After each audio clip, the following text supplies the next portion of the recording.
Bonjour et bienvenue dans la salle de presse de la Commission européenne et merci de nous suivre également en ligne et en direct sur Europe by Satellite. Nous sommes le lundi 5 juillet.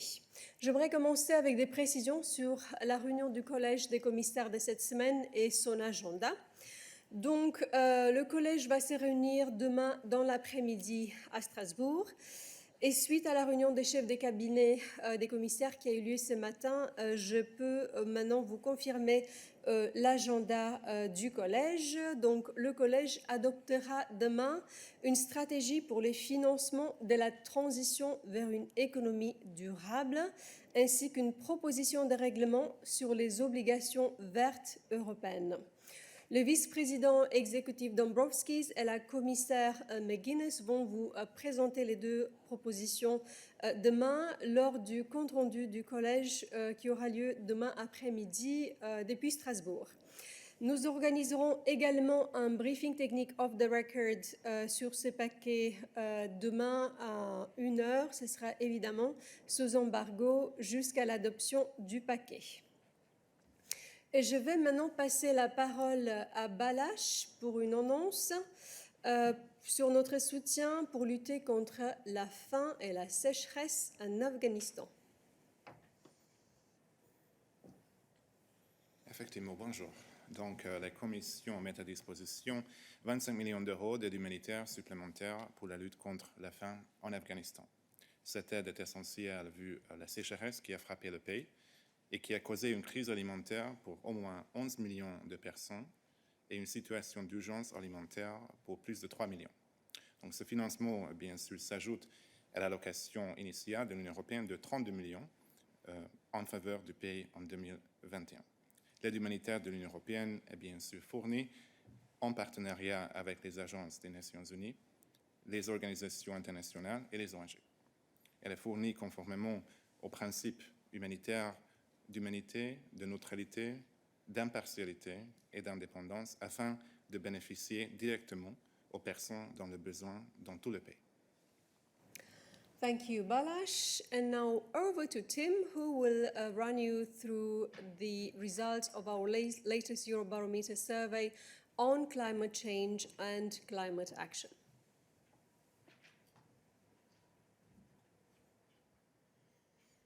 Thanks, Dana. Good morning, everybody.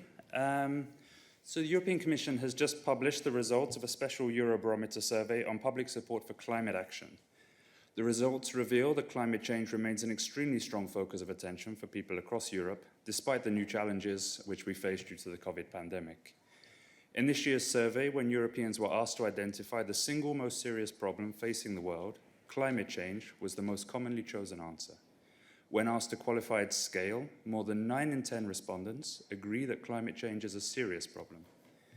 In terms of what this means for policy choices, 90% of those surveyed agree that greenhouse gas emissions should be reduced to a minimum to make the EU climate neutral by 2050. Nearly 9 in 10 Europeans think it's important that their governments in the EU set ambitious targets to increase renewable energy use and energy efficiency measures. Citizens, moreover, believe that opportunities and benefits that come with fighting climate change outweigh the costs of not taking action. For example, almost 8 out of 10 Europeans agree that taking action on climate will lead to innovation that will make European companies more competitive. However, certain Europeans are concerned about the challenges ahead and what our actions will mean for their lives and societies. Between 10 and 20% of citizens do not agree with the assertion that climate action will bring economic benefits, or they do not know. So next week, with all its data fresh in our minds, as you know, the Commission will present legislative proposals to transform our economy and society and to enable Europe to reduce its greenhouse gas emissions by at least 55% by 2030, putting us on the path to climate neutrality by the middle of the century. Thank you. Thank you very much, Tim. And that concludes our announcements for today. And I'm ready now to take your questions from the press room here and also from a distance for those journalists who are connected remotely. So like always, please raise your hand if you have a question. I will start with a question from the press room. I will not necessarily recognize you with your masks. Go ahead. Have to take off the mask when I speak? I don't know. Yeah? Well, actually, it's important that you keep it, that you preserve it. I'm sorry. So, Bernd Rieger, Deutsche Welle. I have a question on the vaccination campaign. According to the ECDC, there's a huge gap between the member states. Belgium, 75%, Bulgaria, only 14% in first shots. Is the Commission concerned about that, and what will you do about this? Thank you very much. This will be a question from Stefan, who will connect remotely, and I hope he's there. Stefan. I am here. Do you hear and see me? All good. Go ahead. Very good. Excellent. Thank you very much for this question.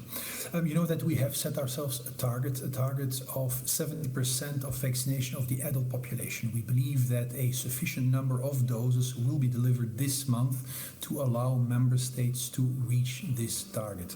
This being said, it's extremely important that member states continue to administer the vaccines that they have received.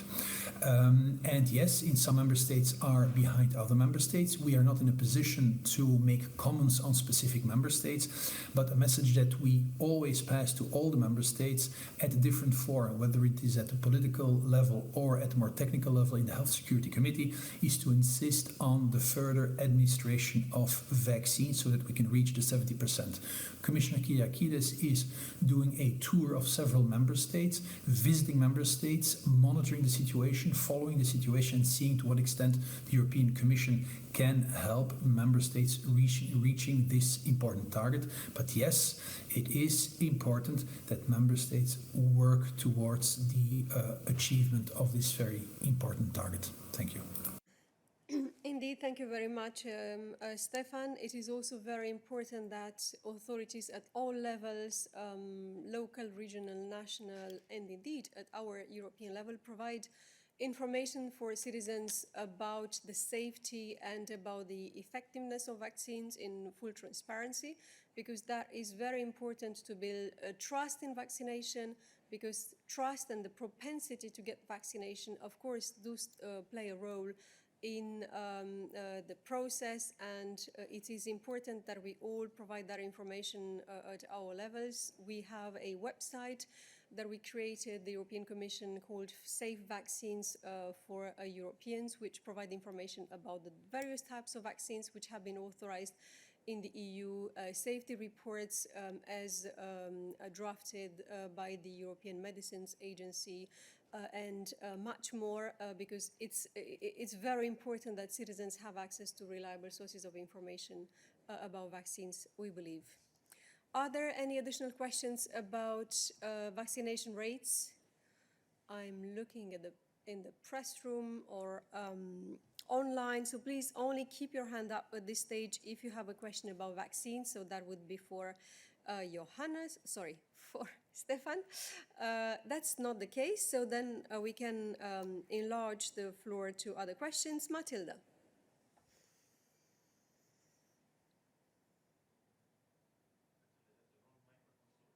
Matilda, I'm told that you have the wrong microphone source, so you need to select the right microphone source, and I hope that's possible.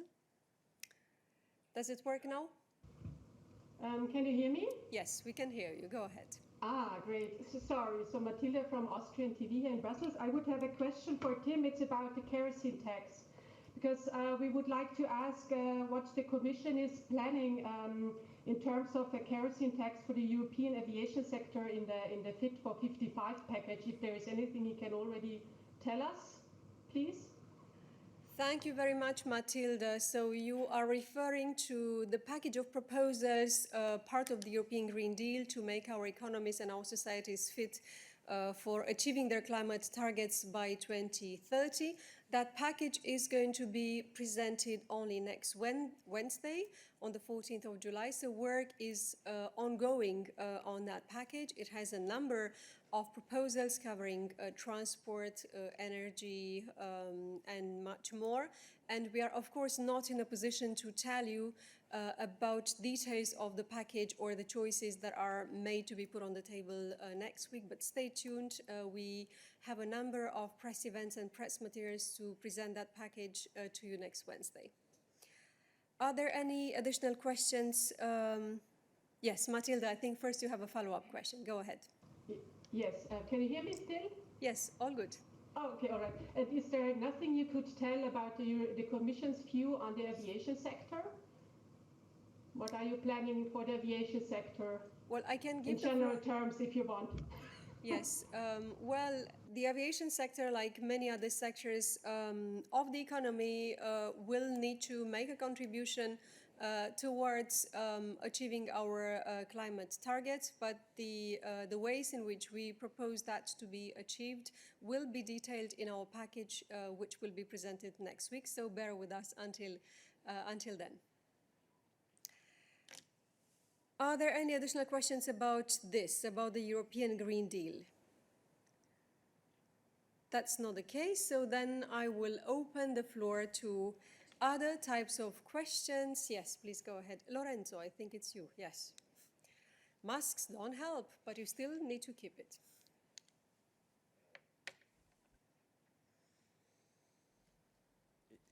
It is. Does it work? Yeah. It's work, yeah. Yeah, it is the Green Deal also, but something else. On Saturday, the directive on plastics, on single-use plastics came into force. There's been a problem in Italy because of the industry that is protesting about the fact that the plastic will be banned, the single-use plastic. I would like to know, first of all, if all member states have implemented the directive as it was as it was established by the directive by Saturday, and secondly, if the agreement there was an implementing decision, I think, that had to be taken concerning paper with plastic film coated with plastic. And this was about the fact that there was a reduction target that had to be established between now and 2026. I would like to know if this implementing decision has been taken, and what is the decision actually? What is the reduction that has to be implemented in this period? Thanks. Thank you, Lorenzo. I will invite Vivian to join me for an answer to this question.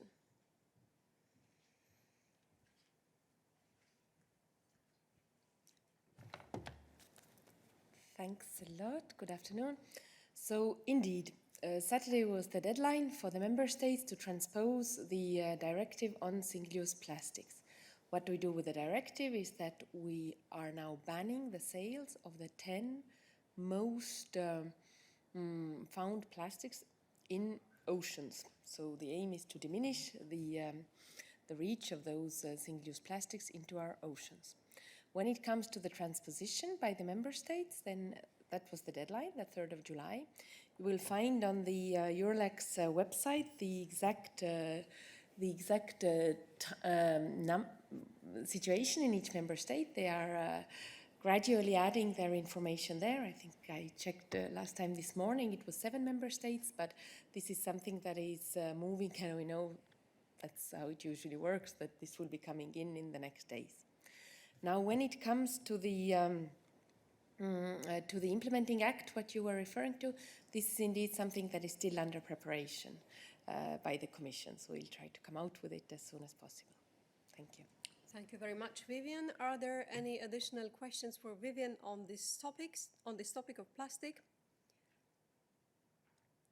This doesn't seem to be the case. Thank you, Vivian. Any other questions for Vivian on other matters?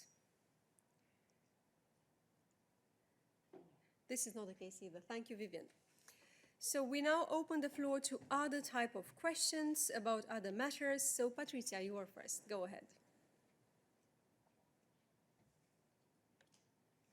Switching on my, good morning, Dana. I apologize for not switching on my camera. But I remember that the Commission sent a letter, a political letter to Hungary on the 24th of June. And there was a deadline of the 30th of June to reply on the new law, let's say anti-LGBTQ new law.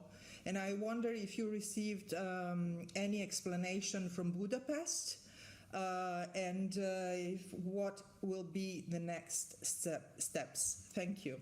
Thank you, Patricia. Christian, join me to provide you an answer. Thank you, Patricia. Indeed, we can confirm that we received a reply from Hungary, which we will now study carefully. We have said this before, and we will repeat it again. The Commission will use all its powers to ensure that the rights of all EU citizens are guaranteed. We will not hesitate to take action as the guardian of the treaties. Thank you. Are there any additional questions on this matter for Christian? Lorenzo. Christian, you said this already on Thursday, if I'm not wrong, but then the President of the Commission, Madame von der Leyen, said we are actually opening more or less, she said, we are opening the infringement procedure. So it's a little bit more than that. Are you going to send a letter we're opening the procedure now? That means that the answer they gave you on the 30th of June is not satisfactory? Look, I think indeed the President was very clear. I think also if you read what I told you here, this is also quite clear. If you read the letter by the commissioners, this has also already been, which we made public, in fact.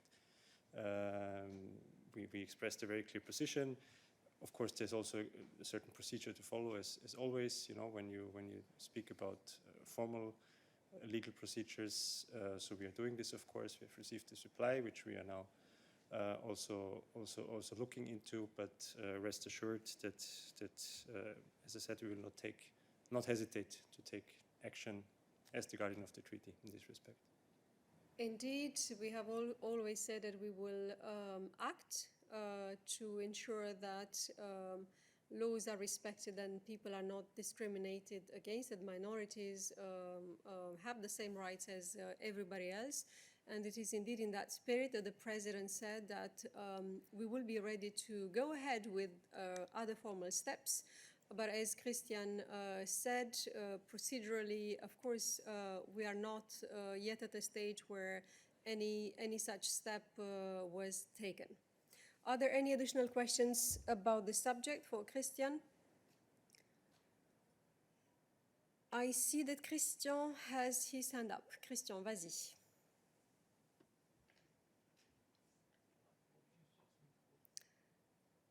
Tu dois sélectionner une autre source pour ton microphone, on me dit. En espérant que ça marche. Est-ce que ça marche là? Oui, maintenant ça va, vas-y. Ok. Moi, je ne me réfère pas à Madame von der Leyen, je me réfère à Madame Jourova. Madame Jourova est venue ici, en salle de presse, et nous a dit textuellement « Nous attendons de la Hongrie qu'elle retire sa loi. Si elle ne la retire pas le 30, nous engageons une procédure. » Alors, j'ai compris tout ce que vous nous dites. Nous ne reculerons pas devant l'obstacle, etc., etc. Il est trop tôt. Ça donne un sentiment d'hésitation. C'est quoi les délais? D'abord, ils n'ont pas retiré la loi. Donc déjà, vous devriez prendre acte qu'ils n'ont pas retiré la loi, ils n'ont pas répondu à votre demande. Ça a été très précise, Madame Jourova a été très précise. Donc, c'est quoi les délais? Combien de temps il va falloir attendre dans les procédures? Vous nous dites c'est trop tôt. Moi, je veux bien, c'est trop tôt. On est le 5 juillet.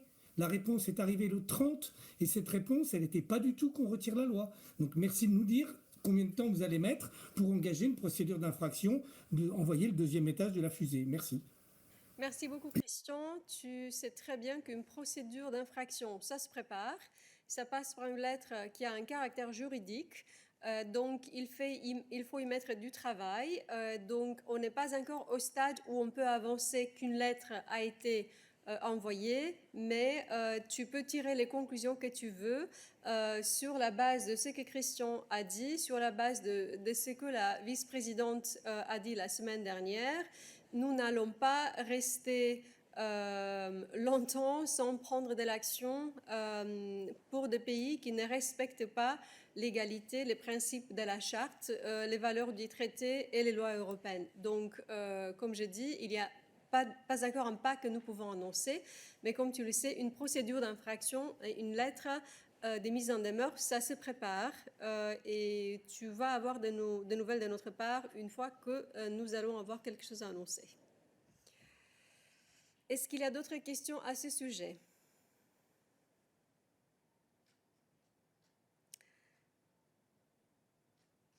I see Julia's hand up. I wonder if it's about that. If that's the case, Julia, go ahead. Yeah, thank you, Dana. It's about rule of law, but in Italy. I don't know if it's okay. Yes, go ahead. Okay. Yes, yes, because we have been seeing for days the video of police violence at the Santa Maria Capovetere prison in Campania against inmates. And so it happened during the first lockdown in April 2020, and it is probably not an isolated case. So I want to know if you have seen the images and if you have any comment on this. And we know that it is not the first time in Italy that the police are responsible for violence. So do you think there is a problem of rule of law and the use of force in Italy? And do you think, the last question, if do you think that the identification on the helmets of the officers can be useful to avoid similar facts? Thank you. Many thanks for your question, Julia. I have to say that unfortunately the sound broke very often, and I am not sure that we got the detailed question, the details of the question that you wanted to ask. So what I can propose is that Christian gets back to you on this matter bilaterally to clarify exactly the angle from which you want him to answer on this matter, which I understand relates to prisons, but it wasn't much clearer than that to me at this stage, and your sound is very is not conducive to having a longer exchange here. But Christian will get back to you immediately after this midday briefing with an answer. Are there any additional questions for Christian today? I see that Simona has a question for Christian. Vas-y, Simona, or go ahead, rather. Yes, thank you. Do you hear me? All good, go ahead. Okay, I think it's for Christian, but or otherwise maybe someone else can answer. So it's about Slovenia. My name is Simona Grme, Slovenian Press Agency. I have a question regarding the statement of the Slovenian Interior Minister. So you probably know that Slovenian Interior Minister a few days ago, he caused a lot of confusion or controversy with his statement using the term swine, which could be applied to a key player or a high official in the EU administration. And later, Minister said to the Slovenian TV that he sent explanation and apologies to the European Commission about his statement. So I would like to know if the Commission received his apologies, his explanations, and second, how do you comment this kind of discourse? How do you find this kind of communication by a high Slovenian official appropriate? Thank you. Thank you very much for your question, Simona. Allow me to start by saying that we do not comment on comments made by politicians, whether in press conferences or on social media or elsewhere. So it is not our habit, and it is not our policy to comment or to enter into polemics about any such statements which would be made through whichever media. I also understand that there was an explanation which was provided by the minister that you referred to the European Commission, that the statements which made the object of or the subject of media attention were not intended in relation to anyone from the European Commission, and we would simply wish to let the matter rest here and go no further with our comments. Simona, you have a follow-up question. Yes. No, but can you just then confirm that you received anything from Interior Minister, like his explanation or apologies, or not? Did the Commission receive this? Thank you. There was an explanation from a representative of the Slovenian administration towards the European Commission, but I'm not talking about an official letter from the minister that you are referring to, but just an explanation about that instance and the comments that were made and the fact that they do not aim at anyone in the European Commission. And that's all I can say about this matter at this stage. Are there any additional questions for Christian, as he's on the podium right now? I understand that Nikolai has a question for Christian. Go ahead, Nikolai.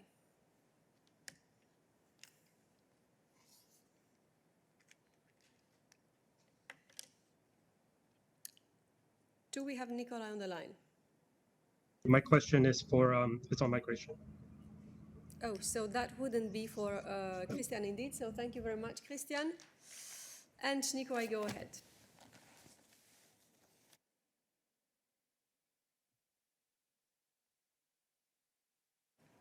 I understand that your connection is very slow. The observer.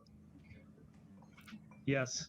I'm sorry, I'm on a boat, but my question was, so the Commission has political responsibility when it comes to search and rescue operations and for points of disembarkation. So my question is, will you press national authorities to help disembark the 572 people currently on the Ocean Viking? Thank you. Thank you very much. Adalbert will join me to answer this question.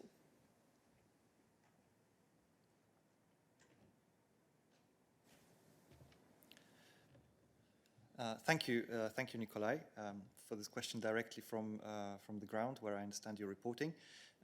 The Commission doesn't have the competence to indicate places of disembarkation, and this is a position that stems from simply our responsibilities under the treaties.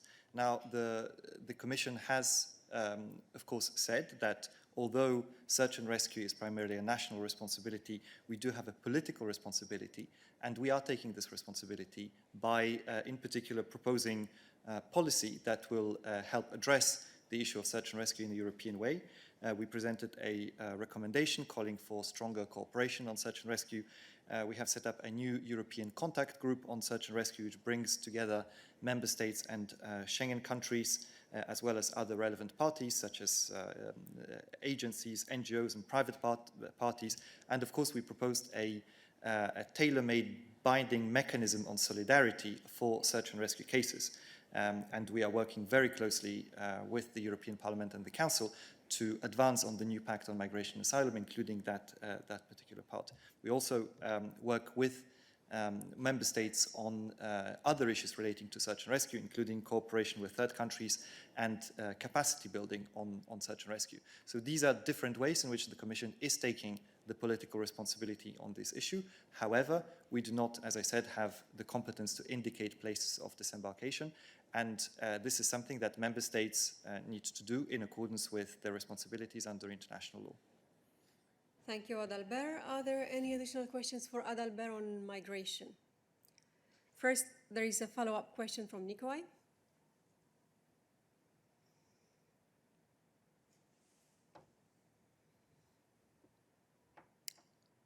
Connection. I understand what you're trying to, the things that you're doing, but I was wondering if there was to be any political pressure specifically on national authorities to help disembark people currently on board the Ocean Viking. And just another point. Last Thursday, I witnessed the Libyan Coast Guard intercept a migrant boat 10 nautical miles inside Malta's search and rescue region. Are they authorized to do this? Are the Libyan Coast Guard authorized to intercept migrant boats inside the search and rescue zones of EU member states? Thank you. Thank you, Nikolai. I'm afraid I can't tell you much more specifically about any particular case of search and rescue and disembarkation. As I said, this is something that's very much in the competence of the member states, even though we do remain in close contact with the member states about this issue in general terms. And similarly, I will not be able to say very much about the issues of competence under international law for the Coast Guard, for the Libyan Coast Guard to intervene in a specific case. Again, this is not something that is regulated by EU law, and therefore not something on which it's really possible for the Commission to pronounce itself. Thank you, Adalbert. Nikolai has an additional follow-up question. Go ahead, Nikolai.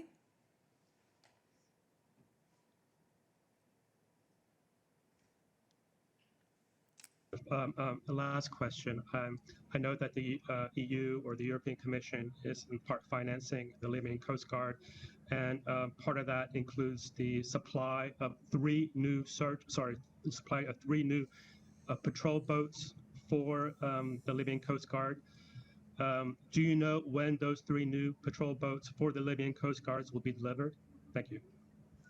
Thank you very much, Nikolai. That would be rather a question for Peter, because this pertains to our external cooperation, but Peter is not ready with details on this request, and he will reach out to you immediately after this midday briefing with the answer regarding the state of play on that.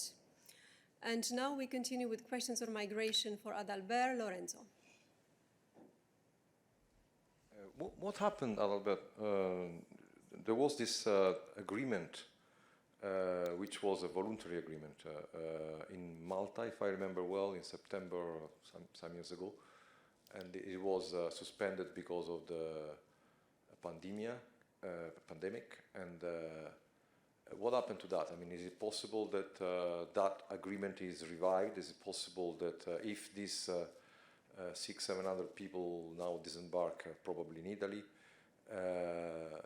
this agreement can be applied, and the Commission can do what the Commission used to do to promote the agreement, voluntary agreement with all the member states. Thank you, Lorenzo. You are right that there was a declaration by a number of member states in September 2019, the Malta Declaration, which is something that the Commission has very much welcomed. We have since then been supporting member states by coordinating voluntary relocation efforts following disembarkation, also to ensure more predictability for all those involved in search and rescue. Now, since the beginning of the pandemic, relocation has become rather more difficult. The pandemic-related measures and restrictions, as well as the sanitary restrictions, have introduced additional challenges. And indeed, in many instances, we have seen the number of participating member states and pledges decrease in the last few months. However, we nonetheless continue to coordinate and to support operationally and financially voluntary relocation exercises, and always encourage member states to show solidarity in this context. We very much commend member states when they do that, which does continue to happen. We are in regular contact on this issue with all the involved member states, and we will continue reaching out to find pragmatic solutions. Now, at the same time, it is, of course, clear that we cannot continue with ad hoc solutions, and that is why it is so important to make progress on the structural aspects of the reform of the system, which has been included in the new Pact on Migration and Asylum. Thank you, Adalbert. Are there any additional questions on migration for Adalbert? Patricia has a question for Adalbert. Go ahead, Patricia. Thank you, Dana. Thank you, Adalbert. I just wanted to understand whether any member state asked you to find a group of other voluntary member states for disembarking, for redistributing the migrants on the Ocean Viking in case they would offer the port for disembarkation. Thank you, Patricia. Typically what happens is that we start coordinating an exercise of relocation in the earnest once a disembarkation has taken place. However, I would have to check whether there are any specific conversations that we can at this point point you to as regards this particular group of people. Thank you. Are there any additional questions for Adalbert on migration? Mark? It's not migration, but it's Adalbert, so yes, go ahead. As far as negotiations with the U.S. concerning non-essential European travel to the U.S. Thank you, Adalbert. Thank you very much. I have the impression that I will be called upon to give you very frequent updates about this issue. Our conversations with our American partners continue on this issue. I wouldn't necessarily call them negotiations as such. What we have put in place is an expert group which discusses all the relevant issues that relate to safe reopening of non-essential travel in both directions. We had the first meeting of this expert group, and there will be a second meeting that's planned for later this week, I believe, on Wednesday. And these expert exchanges will continue. Thank you. Are there any additional questions for Adalbert on external travel? That's not the case. Thank you very much, Adalbert. So now we open the floor again to other topics that you may want to address with us. I think it's Sam, but I'm not sure. Yes, go ahead, Sam. With masks, difficult to say. Oui, oui, je confirme. C'est pour une question que je vais poser en français, si c'est possible. C'est le sujet, je crois, c'est entreprise. Je voulais savoir où on en était avec la nomination en tant que représentant des PME, SMI Envoy, de Vasil Houdak, parce qu'au Parlement européen, il y a de plus en plus il y a une grogne, notamment sur le fait qu'il a été nommé conseiller spécial auprès du Premier ministre géorgien pour les investissements étrangers européens. Est-ce que là, il n'y a pas un conflit d'intérêts? Et est-ce que la Commission est en train de se positionner là-dessus? Et je voulais savoir s'il était possible aussi de nous expliquer comment il a été nommé, parce qu'il y a une forme d'opacité sur ce sujet. Voilà, je vous remercie. Sonia va me joindre pour t'apporter des réponses.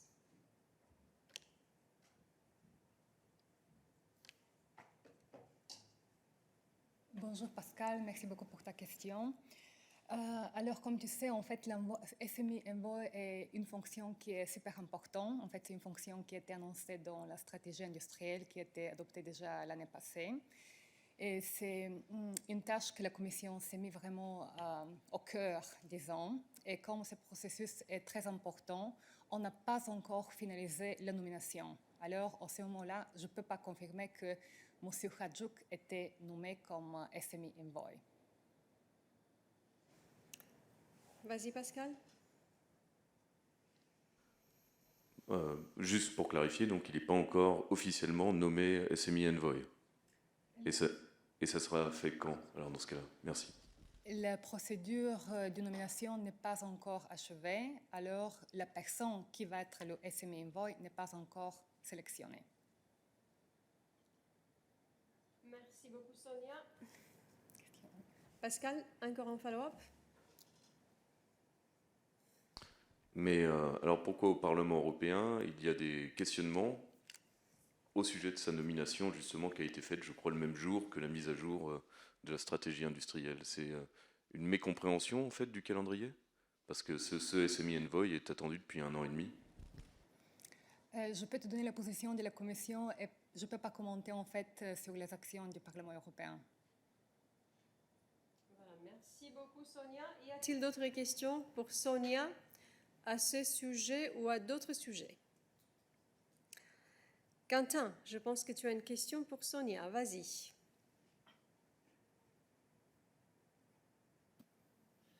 Oui, bonjour, excuse-moi, non, c'est une question pour Myriam, mais j'ai oublié de baisser ma main, pardon. Mais je pense qu'on a épuisé les questions pour Sonia, donc vas-y Quentin, tu peux poser ta question.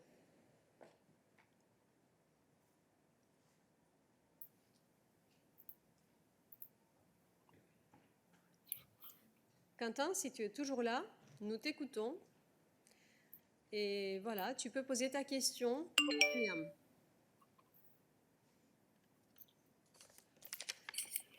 Je pense que nous avons perdu Quentin. Je donnerai la parole à d'autres. Tu m'entends, Dana?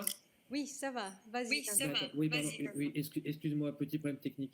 Non, ma question, elle est pour Myriam. Est-ce que la Commission européenne a un commentaire à faire sur la nouvelle loi russe qui est arrivée sur les appellations géographiques protégées, notamment pour les spiritueux français, pour le champagne et le cognac, vu que c'est un sujet qui est toujours très important de la relation commerciale. Donc, est-ce que vous êtes en train de discuter avec Moscou pour regarder les impacts de cette loi? Merci. J'inviterai Myriam à se connecter. Voilà, elle est là.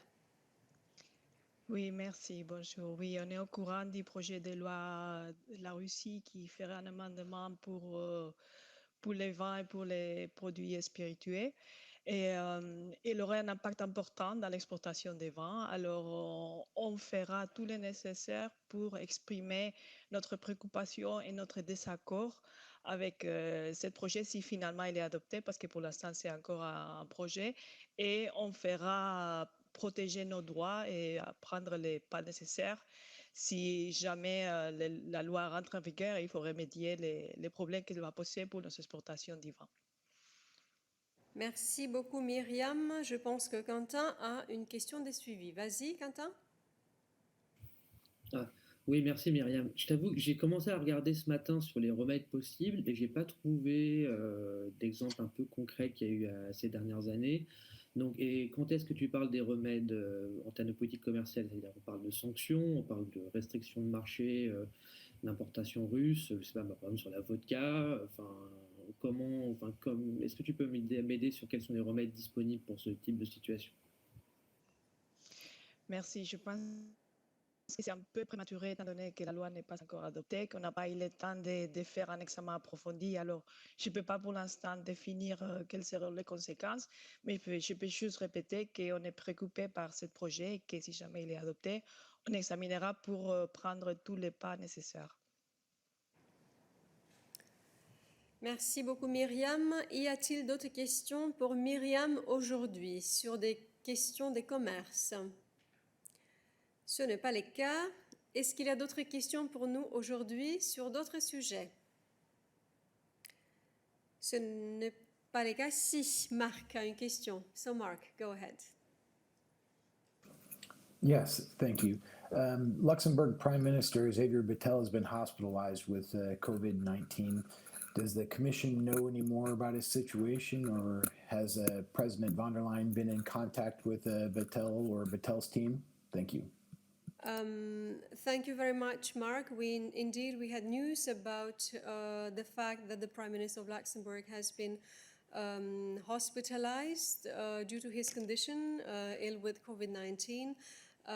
We understand and we certainly hope that it's not serious and it's for checks. And the President tweeted to express her sympathy, her support and her wishes of speedy recovery for the Prime Minister of Luxembourg, who's a very dear colleague from the European Council. But of course, we hope to have very rapidly good news regarding his health status. Anything else for us today? That is not the case, so then please do not forget that at 1 o'clock we offer a background briefing, technical briefing of the record on the big Green Deal package, which will come next week on the 14th of July, so stay connected for that. It is for the accredited journalists only, so at 1 o'clock. Thank you so much, and I wish you a good afternoon.